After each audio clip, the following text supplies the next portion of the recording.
মধ্যপ্রাচ্য কি একটা সর্বাত্মক যুদ্ধের মুখোমুখি হয়ে পড়েছে এবং এই যুদ্ধ কি আগামী এক সপ্তাহের মধ্যেই শুরু হয়ে যেতে পারে? এমন একটি আশঙ্কা আন্তর্জাতিক বিশ্লেষকদের মনে ঘুরপাক খাচ্ছে।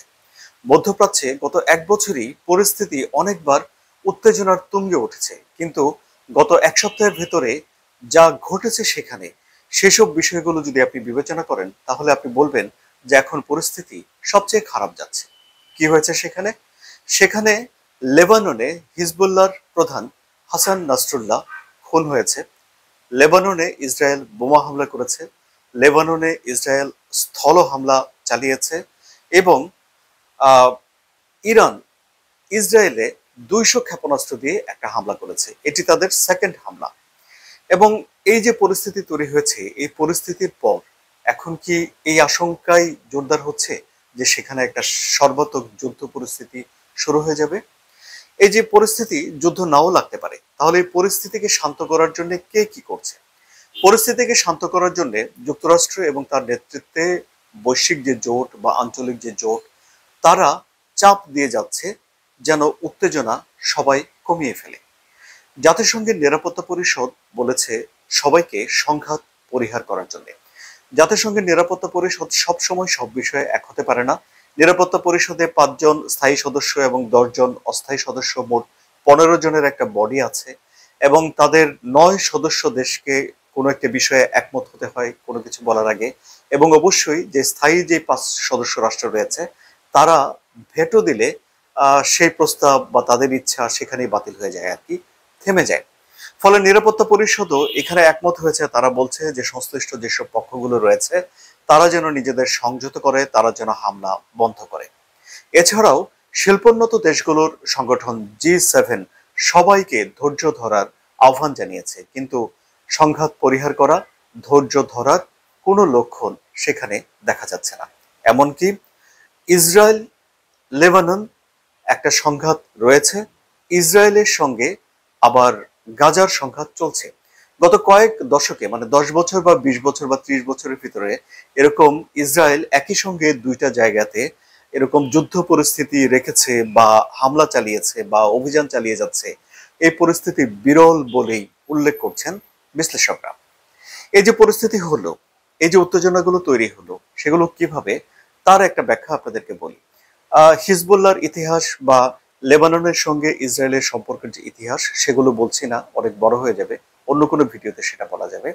27 তারিখ সন্ধ্যার ঘটনা দিয়েই শুরু করি। লেবাননের বৈরুতে এই সন্ধ্যাটা অন্যান্য সন্ধ্যার মতোই ছিল। মানুষজন তার ঘরে ফিরছিলেন। সন্ধ্যা হলেই সব পাখি নিড়ে ফেরে, মানুষ তার ঘরে ফেরে। সন্ধ্যাবেলা সেখানে ইসরায়েল বোমা হামলা চালায় এবং অনেকগুলো আবাসিক ভবন তাসের ঘরের মতো ঝুরঝুর করে ভেঙে পড়ে। ওই ভবনগুলো ফাঁকা ছিল না, ওর ভিতরেও মানুষ ছিল।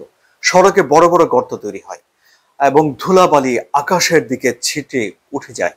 পুরো লেবানন থেকেই এই দৃশ্য আকাশের দিকে তাকিয়ে সেদিনে মানুষ দেখতে পাচ্ছিল। এবং এই যে হামলা করা হয়েছে, সেই হামলায় মাটির নিচে যে বাংকার আছে সে বাংকার গুড়িয়ে দেওয়া হয়। একে একে 500 মানুষ নিহত হওয়ার পর জানা গেল যে হিজবুল্লাহর নেতা হাসান নাসরুল্লাহ সেই হামলায় প্রাণ হারিয়েছেন।